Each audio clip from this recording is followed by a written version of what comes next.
Kami secara kelembagaan dari KPU Republik Indonesia ingin menyampaikan berkaitan dengan perkembangan dari keputusan KPU nomor 731 tahun 2025.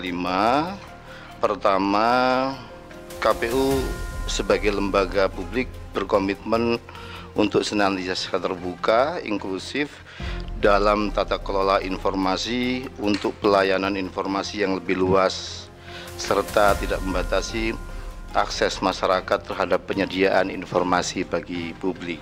Keputusan KPU nomor 731 2025 tentang penetapan dokumen persyaratan calon presiden dan wakil presiden sebagai informasi yang dikecualikan, sebagaimana kita tahu, sebenarnya keputusan KPU tersebut didasari sama sekali bukan karena untuk melindungi siapapun. KPU itu juga seharusnya boleh diminta data soal ijazah itu, karena kita lihat statementnya Bapak Roy Suryo beberapa waktu yang lalu, datanya Pak Jokowi sudah tidak ada di KPU RI. Nah, bagaimana ini tanggapannya Bang Abdul Ghafur? Perusahaan aja, Mas, data pegawainya aja masih ada. Ini lembaga negara. Kalau datanya hilang, jadi dua kemungkinan. Apakah memang disengaja? Ataukah memang hilang beneran? Kalau hilang beneran, masa dibuat tikus? Assalamualaikum warahmatullahi wabarakatuh, teman-teman semua. Pada kesempatan sore hari ini, kita akan menanggapi satu berita yang baru saja diterbitkan oleh Detik News, yaitu soal pembatalan aturan KPU, Peraturan Nomor 731 Tahun 2025 yang belum lama dikeluarkan oleh KPU, yang kurang lebih isinya adalah soal pengecualian informasi publik dan termasuk di dalamnya soal ijazah.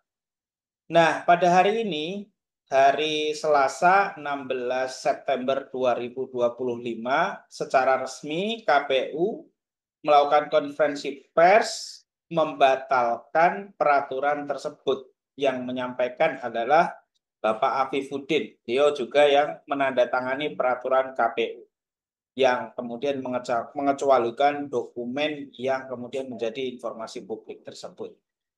Nah, untuk itu kita akan membahasnya bersama Bang Abdul Ghafur Sangaji SHMH, dan kita akan sebut beliau dengan panggilan baru, Bang Sangaji. Assalamualaikum warahmatullahi wabarakatuh, Bang Sangaji. Waalaikumsalam warahmatullahi wabarakatuh, Mas Arief. Iya, Bang Sangaji, kalau kita perhatikan, ini kan sangat sensitif ya soal peraturan KPU yang terbaru ini, khususnya soal ijazah yang hari ini sedang dipermasalahkan banyak pihak, khususnya ijazahnya Pak Jokowi. Karena Bang Abdul Ghafur Sangaji juga kita lihat sebagai kuasa hukumnya Roy Suryo. Nah, menanggapi soal konferensi pers dari KPU hari ini tentang pembatalan informasi publik soal ijazah itu, apa tanggapannya Bang Abdul Ghafur Sangaji? Terima kasih, Mas Arief. Saya pikir pembatalan keputusan 731 itu sangat tepat oleh KPU. Sangat-sangat tepat. Ya. Kenapa? Karena tidak ada hujan, tidak ada angin.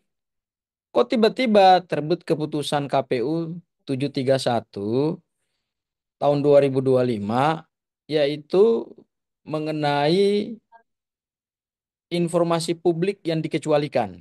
Ya. Untuk dibuka.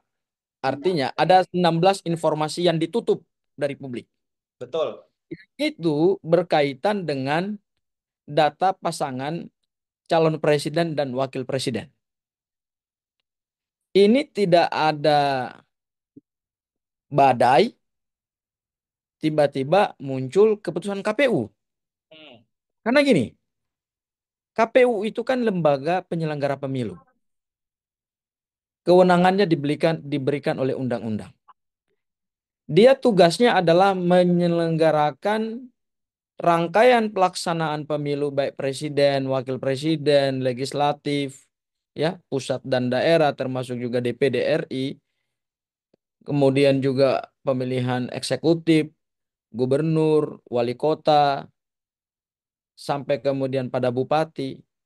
Itu kan ada rangkaiannya. Rangkaiannya itu kan Hmm. kita sebut dengan tahapan pelaksanaan pemilu. Ya.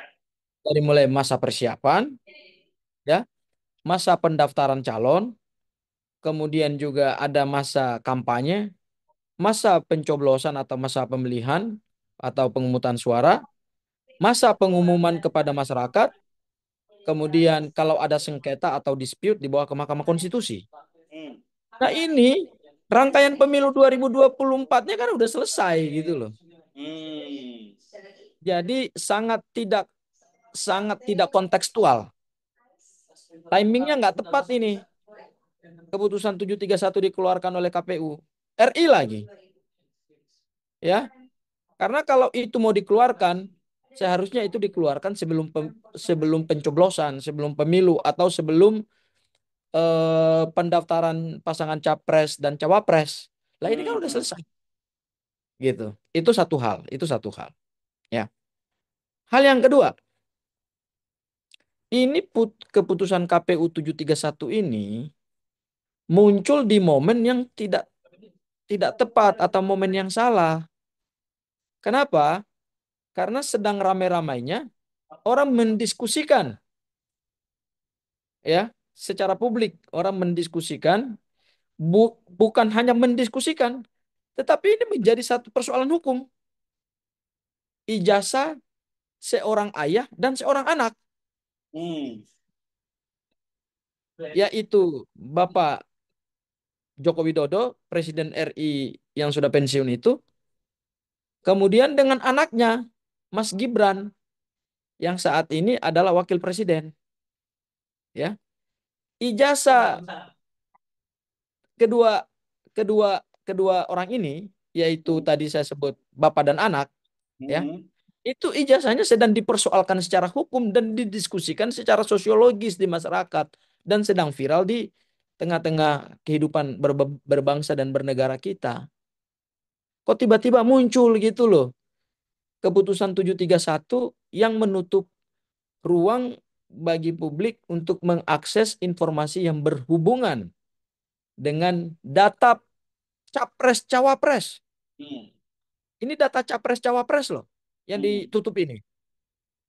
Ya, kalau kita bicara data capres-cawapres, itu kan tidak masuk ke dalam data informasi publik yang harusnya ditutup semuanya. Hmm. Enggak dong. Kita kan mau memilih pemimpin. Harus tahu dong apa latar belakangnya, apa pendidikannya, apa riwayat pekerjaannya, berapa jumlah harta kekayaannya. Kita nih milih pemimpin. Orang milih ketua RT aja harus jelas gitu loh. Betul. Apalagi ini milik presiden dan wakil presiden. Jadi momen ini sangat tidak tepat di saat orang sedang mempersoalkan dua ijazah bapak dan anak. Dan Hmm. Hmm. dua-duanya Hmm. adalah pemimpin tertinggi di Republik ini. Presiden dan wakil presiden. Itu yang kurang tepat menurut saya Mas Arief. Oke, artinya apakah dengan pembatalan ini setiap masyarakat berhak juga mengakses informasi seputar ijazahnya mantan Presiden Jokowi dan juga ijazahnya Gibran Rakabuming Raka di KPU RI, Bang Abdul Ghafur Sengaji? Dengan dibatalkannya keputusan ini, ya, maka secara hukum KPU telah kembali kepada norma Undang-Undang Nomor 14 Tahun 2008 tentang Keterbukaan Informasi Publik. Ya. Ya. Di mana di dalam pasal 18 Undang-Undang Nomor 14 Tahun 2008 itu disebutkan bahwa ada data-data atau informasi yang sifatnya tidak bisa ditutup kepada publik. Hmm. Ya. Salah satunya yang berhubungan dengan data pribadi ketika seseorang itu ingin fight untuk menjadi pejabat publik. Harus Oke. dibuka itu. Tetapi kita membukanya juga sangat terbatas. Disebut dengan selected disclosure. Apa itu Ya. artinya? Artinya tidak semua data itu kemudian harus diakses juga. Hmm. Hmm. Ya. Hmm. Ada data yang sebetulnya secara secara data kepribadian atau data pribadi seseorang itu harus dibatasi juga, tidak bisa juga diakses oleh keseluruhan oleh seluruh orang gitu loh ya. Misalnya gini, kalau kita bicara selective disclosure, yaitu ada data yang dikualifikasi sebagai data yang boleh dibuka dan ini yang ditutup. Oke. Misalnya gini, yang boleh dibuka itu data misalnya yang berhubungan dengan data kekayaan, LHKPN, Hmm. ya.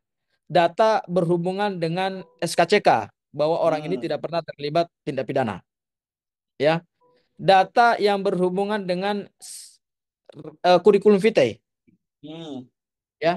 Data yang berhubungan dengan ijazah, ya. Itu boleh dibuka tuh.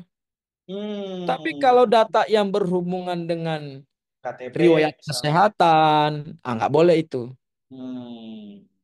ya. Kemudian kalau data itu dia berhubungan dengan daftar nilai, itu nggak boleh. Karena Hmm. kan buat kita nggak penting dia itu berapa nilai IPK-nya, kan nggak penting. Apakah dia cum Oke. laude atau tidak cum laude gitu. Yang penting adalah ijazahnya sah secara hukum. Oke. Dia pernah mengikuti proses akademik yang benar dari mulai mendaftar sebagai mahasiswa, Hmm. mengikuti proses perkuliahan, ya. Kemudian juga menyusun skripsi. Kemudian setelah itu dia diwisuda dan dia mendapatkan namanya ijazah. Hmm. Ijazah itu kan bukti tanda kelulusan. Nah, kalau yang kita sebut itu ada daftar nilainya, ya, mungkin ada yang dapat C, ada yang dapat D, ada yang dapat E, ada yang dapat A, ada yang dapat B, ya itu nggak perlu dibuka gitu. Makanya kita sebut dengan selected disclosure. Jadi ada sebagian boleh ditutup, ada sebagian boleh dibuka. Ya. Misalnya juga terkait dengan riwayat kesehatan, kan nggak boleh, itu kan data pribadi. Iya, betul, betul, betul. Ya, misalnya tentang informasi apa kesehatan berhubungan dengan jantungnya kah, ya, kemudian tekanan darahnya kah, paru-parunya kah, itu nggak boleh dibuka. Maka Hmm. itu kita menyebutnya sebagai selected disclosure supaya ada data-data yang tetap dijamin oleh undang-undang itu bersifat rahasia dari seorang yang saat itu sedang mencalonkan diri sebagai pejabat publik, apalagi ini kontestasi pilpres ya. Kontestasi tertinggi di Republik ini kan kontestasi pilpres. Nggak ada lagi kontestasi yang lebih tinggi. Ya, karena kita mendapatkan jabatan RI 1, RI 2. Ya, Mas Arief ya. Jadi Hmm. seharusnya eh, data itu dikelola gitu loh. Karena gini, kita harus ingat bahwa KPU sebagai lembaga penyelenggara pemilu itu selalu mengkampanyekan yang namanya open data pemilu. Oke. Ya, open data itu artinya satu sistem yang didesain oleh KPU supaya publik itu bisa mengakses informasi. Mengaksesnya bukan hanya terkait dengan hasil pemilu ya, atau dengan tahapan pemilu ya, tetapi juga mengaksesnya itu, membuka itu artinya publik bisa mengakses informasi yang berhubungan dengan data calon legislatif, data calon presiden, wakil presiden, kemudian data calon kepala daerah gitu. Itu yang harus dibuka. Karena itu memang mandat daripada Undang-Undang Penyelenggara Pemilu ya, yang saat ini sudah menganut paradigma open data system. Jadi data itu harus dibuka gitu loh. Karena kita pemilu loh ya. Kalau ini kepentingannya adalah kepentingan private, misalnya orang mau menjadi pegawai di suatu perusahaan, ya nggak penting dibuka gitu loh, ya kan? Tetapi karena orang ini sedang mencalonkan diri sebagai pejabat publik, maka tentu publik harus tahu ini calonnya siapa nih, Betul, bagaimana rekam jejaknya, betul, ya. Kita tidak boleh memilih kucing dalam karung. Karena kalau kita memilih kucing dalam karung, yang kita pertaruhkan itu adalah masa depan bangsa. betul, betul, betul, betul, betul. Yang kita pertaruhkan itu adalah masa depan anak-anak kita, cucu-cucu kita ke depan, termasuk kita saat ini yang sedang hidup gitu. Apa mau kita dipimpin oleh seorang pemimpin yang mohon maaf pendidikannya aja dipertanyakan gitu loh. Betul, betul, betul. Ijazahnya aja nggak jelas. Di mana marwah negara kita? Apa iya semua orang yang pinter itu udah nggak ada lagi di Republik ini? Mm-mm. Ya kan? Meskipun dia populer, dia punya tingkat elektabilitas, ya, dia punya tingkat kesukaan yang tinggi, tetapi bukan bukan bukan berarti tingkat kesukaan itu dan tingkat elektabilitas itu harus menegasikan arti daripada suatu kejujuran. Kejujuran akan ijazah dan kejujuran akan jenjang akademik. Jelas nggak tuh orang? Oke. Nah, itu Mas Arief. Oke. Nah, ini kan tadi Bang Abdul Ghafur menyinggung soal calon ya. Jadi calon presiden dan calon wakil presiden itu memang harus dibuka meskipun tadi ada beberapa hal yang ditutup ya. Mm-mm. Dipilah-pilah. Tapi soal ijazah tadi jelas Bang Sangaji menyampaikan itu adalah bagian dari informasi publik sesuai dengan Undang-Undang Nomor 14 Tahun 2008. Nah, Bang Abdul Ghafur, nah ini kan kalau kita kaitkan dengan apa yang menjadi problematika hari ini kan Bang Abdul Ghafur sendiri juga sebagai salah satu advokat dari Bapak Roy Suryo, ini kan sedang dalam tahapan tergugat dan ini problemnya soal ijazahnya Pak Jokowi, yang mana Pak Jokowi sendiri adalah mantan Presiden Republik Indonesia 10 tahun. Nah, apakah KPU itu juga seharusnya boleh diminta data soal ijazah itu karena kita lihat statementnya Bapak Roy Suryo beberapa waktu yang lalu datanya Pak Jokowi sudah tidak ada di KPU RI. Nah, bagaimana ini tanggapannya Bang Abdul Ghafur? Ya, menurut saya gini, kalau kita mengikuti undang-undang pemilu, dan ini berlaku universal ya, di seluruh Hmm, dunia nih, ya, terutama negara-negara yang menganut sistem demokrasi, hmm, ya. Penyelenggaraan pemilu itu kan harus menjamin keterbukaan, ya, harus menjamin prinsip kebebasan dalam kompetisi, harus menjamin kejujuran. Itulah yang akan menentukan berkualitas tidaknya suatu proses pemilu. Karena kalau itu tidak dijunjung tinggi oleh lembaga penyelenggara pemilu, maka proses itu tersandra, proses itu terkangkangi oleh kepentingan-kepentingan para calon gitu, atau kita sebut dengan vested interest, hmm, yaitu kepentingan terselubung gitu. Dan kita nggak tahu kepentingan terselubungnya punya siapa, ya. Nah, oleh karena itu, di dalam Undang-Undang Pemilu itu disebutkan bahwa asas penyelenggaraan pemilu itu satu adalah keterbukaan, kejujuran, kebebasan, profesionalisme. Ya, kalau hmm, ini diterjemahkan di dalam konteks kinerja KPU, hmm, maka KPU harus menjamin semua asas-asas penyelenggaraan pemilu itu dalam kebijakan yang tadi, yang menjamin semua kontestan itu bebas untuk melakukan kontestasi, publik punya kebebasan untuk mendapatkan informasi terkait dengan calon-calon yang sedang berkontestasi, publik bisa mengakses seluruh informasi kecuali yang tadi saya sebut selected disclosure, ya. Itu publik bisa mengakses data itu supaya apa? Itu menjadi dasar pertimbangan publik dalam memilih, atau itu menjadi informasi yang mengedukasi rakyat, yang mengedukasi pemilih supaya pada saat dia masuk di dalam bilik suara itu, ketika dia menentukan hak pilihnya, dia punya pertimbangan yang matang gitu. hmm, Kita ini kan bukan memilih memilih untuk hanya sekedar pesta demokrasi, terus kita memilih orang-orang yang nggak jelas gitu loh. Kita kan harus memilih hmm, orang-orang terbaik, ya. Meskipun yang disodorkan itu belum tentu terbaik menurut rakyat. Tapi itulah konsekuensi dari sistem demokrasi yang kita pilih. Ya. Nah, menurut saya KPU sebagai lembaga penyelenggara pemilu harus bisa menjamin independensinya gitu. Itu yang penting. Hmm. Dulu kita punya lembaga pemilu yang kontrol by power, dikontrol oleh kekuasaan Orde Baru. Sehingga kalau kita lihat pemilu dari tahun 1971,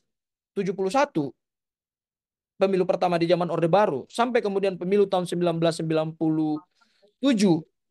ya, tahun 71 sampai 1997. Itu pemilu yang diselenggarakan itu adalah pemilu yang sifatnya formalistik, prosedural. Kalau kita belajar belajar teori demokrasi, itu namanya demokrasi prosedural, bukan demokrasi substantif. Kalau demokrasi prosedural itu ya sudah, ada penyelenggara pemilu, ada kontestan, kemudian ada kontestasi, kemudian ada hasil, ada orang yang ditetapkan sebagai pemenang, dan kemudian udah memimpin Republik Indonesia Hmm. selama 5 tahun. Itu namanya prosedural. Oleh karena itu, di zaman Orde Baru dulu, zaman otoritarianisme Orde Baru dulu, pemilu kita dari tahun 1971, itu kan pemenangnya udah bisa ditebak. Iya, betul. Bahkan sebelum pemilu. Maka sebelum pemilu. Kenapa Mas Arief? Karena lembaga pemilunya dikontrol sepenuhnya oleh kekuasaan. Oke. Hmm. Nah, begitu kita amandemen Undang-Undang Dasar 1945, kita keluarkan lembaga KPU sebagai lembaga penyelenggara pemilu itu menjadi lembaga negara yang independen. Hmm. Independen itu artinya apa sih? Tidak boleh Ada diintervensi intervensi baik oleh dari pihak lain. legislatif, eksekutif, oleh baik juga yudikatif. Dia betul-betul menjadi wasit yang netral. Kenapa? Karena kita ingin mencari hasil yang terbaik dari suatu kompetisi demokrasi yang fair. Itu yang disebut dengan substansi demokrasi. Jadi kalau kita berkoar-koar tentang demokrasi, ya kita harus cek pada akhirnya. Kita ini negara demokrasi yang sifatnya masih prosedural atau Hmm. negara demokrasi yang sudah menganut sistem demokrasi substantif. Kalau cara kerja KPU seperti ini, menurutku KPU baru menyelenggarakan pemilu secara prosedural. Oke. Ya, karena kenapa? KPU tidak boleh bermain politik. Sekarang begini, kita bicara data capres-cawapres. Jangankan data capres-cawapres, data anggota legislatif dalam satu periode pemilu, itu kan pasti ada di KPU. Hmm. Masa sih lembaga sebesar KPU, dananya besar, triliunan rupiah, ya kan? Sudah meng-hire ahli-ahli IT, Betul. ya, sudah menganut sistem open data, masa data itu hilang? Perusahaan aja, Mas, data pegawainya aja masih ada. Ini lembaga negara. Betul. Kalau datanya hilang, jadi dua kemungkinan. Apakah memang disengaja Hmm. ataukah memang hilang benaran? Kalau hilang benaran, masa dibawa tikus? Hmm. Kayak gitu loh Mas Arief. Oke. Iya kan? Jadi Betul, masuk akal. ini sangat tidak logis. Makanya hari ini kritik publik begitu luas, kritik publik begitu kuat, kritik masyarakat sipil begitu begitu menggema sehingga KPU kemudian membatalkan keputusan 731. Itu Oke. menunjukkan bahwa KPU sangat tidak independen. KPU bukan wasit yang netral dalam penyelenggaraan pemilu. Ya kan?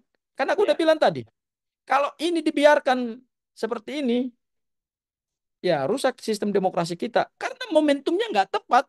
Kok tidak ada hujan, tidak ada badai, tidak ada angin, ya kan? Kok tiba-tiba KPU ujuk-ujuk mengeluarkan putusan 731 gitu loh. Itu Iya. pesanan siapa itu? Iya kan? Apakah itu untuk melegalisasi supaya publik tidak bisa mengakses data ijazah yang saat ini sedang kita persoalkan, Hmm. ya kan? Dan kami selaku kuasa hukum Mas Roy Suryo CS dan Bang Rismon itu sampai hari ini juga jangankan yang di KPU, yang di kepolisian aja belum pernah kami lihat loh. Betul. Kuasa hukum Karena ini kan saya sudah juga ya disita Bang Abdul ijazahnya. Ghafur. Bang Hah? Sangci, kuasa hukum saya juga jangan lupa. Oh iya, sama kuasa hukumnya Mas Arief juga kan? Itu Iya, kan? iya, iya. Itu. Mas Arief, Hmm. waktu saya mendampingi pemeriksaan Pak Rizal Fadila, Hmm. itu Pak Rizal Fadila tuh nanya ke penyidik, Pak Hmm. penyidik, tolong perlihatkan ke saya ijazah Pak Jokowi yang sudah disita itu, baru kemudian saya jawab pertanyaan. Saya kira itu wajar dan itu sangat sangat legal gitu. Kenapa? Karena orang itu diperiksa untuk kasus pidana. Maka kemudian dia harus tahu dalam perkara apa dia diperiksa dan yang kemudian kedua, barang buktinya apa. Kalau saya melakukan pembunuhan, ya coba tunjukkan barang buktinya. Saya melakukan pembunuhan dengan cara apa? Dengan cara menusuk. Ya pisaunya mana? Tunjukkan ke saya pisaunya. Baru saya jawab pertanyaan. Sama seperti Hmm. ketika saya dituduh menghina, memfitnah dengan ijazah palsu. Ya tunjukkan dong ijazahnya ke saya. Betul. Baru nanti saya klarifikasi jawab pertanyaannya. Itu, Bang. Oke. Jadi jangankan di KPU itu datanya menghilang.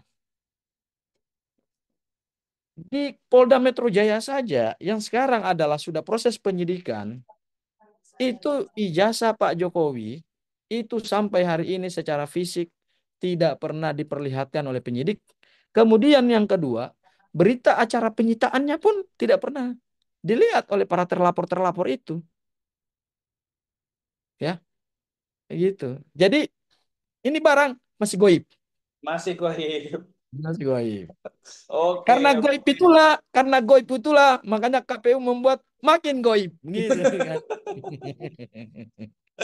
Oke, Bang Abdul Ghafur. Terakhir nih Bang Abdul Ghafur, saya lihat perkembangan hari ini kan setelah kemarin isu apa namanya aksi-aksi massa yang cukup besar kemarin yang sampai pada timbul anarkisme itu kan isu soal dugaan ijazah palsu Pak Jokowi sempat menghilang ya sementara ya.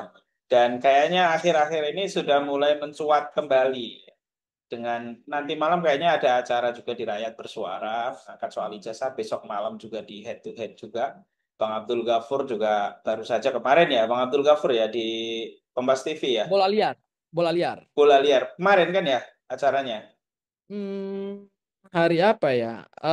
Minggu kemarin, hari minggu Jumat. kemarin oke Hari Jumat. ini apa harapannya Bang Abdul Ghafur kayaknya masyarakat masih cukup antusias soal dugaan ijazah palsu ini. Saya kira begini, ijazah ini kan memang cuma selembar kertas ya. Hmm, Kalau selembar kertas itu milik Mas Arief atau saya, buat apa kita diskusikan? betul. Ya kan? Kita Iya bukan nggak? pejabat publik, kita nggak Eh, bisa iya, buat aturan apapun, Bang Abdul Ghafur. iya betul. Hanya saja karena ijazah ini adalah milik seseorang yang pernah memimpin Indonesia selama 10 tahun. Betul. Quote and quote diduga palsu. Diduga palsu loh ya. Hmm, Karena belum ada putusan yang ingkrah terhadap persoalan ini. Ditambah lagi dengan ijazah anaknya yang juga diduga dalam tanda petik palsu lagi, diduga palsu, ya. Ini kan akhirnya menyita perhatian publik yang luas. Ini seorang presiden yang pernah berkuasa selama 10 tahun. Kalau ijazahnya diduga palsu, kan menjadi cerminan betapa tidak kredibelnya gitu loh lembaga penyelenggara pemilu. hmm, Ya, betapa tidak profesionalnya lembaga penyelenggara pemilu. Betapa tidak netralnya lembaga penyelenggara pemilu. Masa ijazah yang tadi diduga palsu itu, masa bisa lolos gitu dalam verifikasi faktual betul. maupun verifikasi administratifnya KPU? Karena dia menyangkut martabat dan integritas penyelenggara pemilu, sekaligus juga integritas partai pengusung, sekaligus juga integritas presiden yang pernah memimpin Indonesia itu, Hmm. maka menjadi tepat kalau ini diperbincangkan. Dan menurut saya, isu ini tidak akan berhenti Oke. sampai kapanpun. Sampai kapanpun ya, sampai benar-benar Karena ditunjukkan ya. sampai benar-benar clear and clean. Kenapa? Karena ini menyangkut cara kita bernegara dan kita mengelola kekuasaan gitu loh. Ini menyangkut bukan soal Pak Jokowi yang punya ijazah yang diduga tadi palsu itu sudah selesai masa jabatannya, bukan itu yang penting. Tetapi yang terpenting bagi bangsa ini ketika kita mendiskusikan ijazah ini adalah kok bisa gitu loh. Bisa lolos gitu loh. Hmm. Ingat loh, kita itu masuk era reformasi loh. Kita mereform. Reformasi itu kan berarti kita mereform Betul. sistem ala otoritarian di zaman Orde Baru, ala militeristik zaman Orde Baru, Hmm. supremasi militer atas sipil. Kita mereform itu masuk di dalam sistem reformasi yang Hmm. semuanya menjadi sangat transparan, yang semuanya menjadi sangat terbuka, yang semuanya menjadi sangat open to discuss gitu loh. Sangat terbuka untuk kita diskusikan, untuk kita debatkan gitu. Nah, kok bisa di era reformasi ini ada calon kemudian Ya. menjadi presiden, ijazahnya diduga palsu, sampai hari ini belum pernah ditunjukkan, sampai hari ini nggak clear, bahkan anaknya yang saat ini menjadi wakil presiden itu juga diduga ijazahnya juga palsu. Nah, ini kan menarik Mas Arief. Maka menurut saya Mas Arief, menurut saya nih dari sisi hukumnya, ini menarik nih. Kita akan menunggu deh hasil dari Polda Metro Jaya. Kalau hasil dari Polda Metro Jaya itu, saya bagi tiga kemungkinan. Tiga Apa itu kemungkinan. Pak Abdul Ghafur? Yang pertama, perkara di SP3. Apa itu SP3? Surat perintah penghentian penyidikan. Oke. Diatur di mana? Di pasal 109 KUHP. Kenapa suatu perkara itu di SP3? Karena tiga alasan. Apa itu? Satu, perkara tersebut bukan perkara pidana. Hmm. Setelah disidik oleh penyidik, ternyata perkara tersebut, oh bukan perkara kejahatan, tapi perkara perdata misalnya. Atau perkara tata usaha negara. Ya. Yang kedua, kurang bukti. Kurang Bisa aja bukti ya. buktinya kurang. Atau kurang bukti itu bisa aja keterangan saksi-saksi nggak sinkron. Hmm. Sama yang ketiga, dihentikan karena kepentingan hukum. Nah, itu kemungkinan pertama tuh, SP3. Kemungkinan yang kedua, penetapan tersangka. Tapi penetapan tersangka ada dua kemungkinan. Apa itu? Penetapan tersangka terhadap 12 terlapor atau dikurangi sebagian Hmm. ya, atau bisa juga ditambah sebagian. Oke. Begitu. Jadi kita tunggu hasil dari Polda Metro Jaya. Kalau Oke. menurut saya, kalau menurut saya ya, perkara di Polda Metro Jaya itu sebetulnya tidak layak untuk dinaikkan ke tahap selanjutnya. Oke. Karena ijazahnya aja nggak pernah ditunjukkan, ijazahnya masih goib. Kemudian yang kedua, pasal-pasal yang dipakai itu sudah tidak relevan. Yang ketiga, keaslian ijazah ini nggak pernah dibuktikan. Oke. Gitu Mas Arief. Oke. Jadi jadi ini masih panjang ini Mas Arief Itu ya. masih panjang banget Kita ini. lihat aja. Kita lihat aja. Apalagi teman-teman yang di mana di Solo itu kan sedang mengajukan gugatan Iya, warga betul. negara ya kan citizen. Betul. Iya, tapi itu tema yang lain lah ya. Ya itu tema yang lain lah. Artinya saya ingin mengatakan Mas Arief bahwa Heeh. kasus ijazah ini akan ada cerita berjilid-jilid. Oke. Jadi nggak selesai satu nanti muncul lagi. Apalagi teman-teman yang melaporkan ke Mabes Polri itu, Mas Arief, yang Mhm. melaporkan ke Mabes Polri itu eh apa namanya Mas Arief? Kemungkinan bisa membuka kembali laporan itu masih bisa, Oh, oke, oke, oke, oke, oke. masih Jadi masih bisa, panjang ya. masih panjang. Mempersoalkan ijazah ini masih berjilid-jilid loh ke depan loh. Ya kan, Iya, iya, pokoknya iya. Mas Arief akan siap-siap terus. Kameranya tuh harus siap-siap terus gitu. Oke, dan sebagai bagian dari menyebarkan informasi publik yang perlu diketahui masyarakat dan tugas pers yang mana mengumpulkan informasi, menyampaikan informasi ke masyarakat itu sudah menjadi tugas kami ya.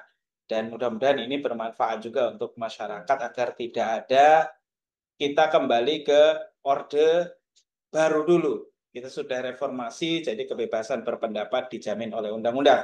Terima kasih teman-teman yang sudah menonton. Terima kasih Bang Sangaji yang sudah menyempatkan waktunya. Insya Allah kita akan Zoom lagi, kita akan diskusi lagi kalau ketemu offline. Kita terus menyampaikan informasi kepada publik sebagai bagian dari mencerdaskan kehidupan bangsa. Wassalamualaikum warahmatullahi wabarakatuh. Waalaikumsalam warahmatullahi wabarakatuh, Mas Arief. Terima kasih Bang Abdul Ghafur.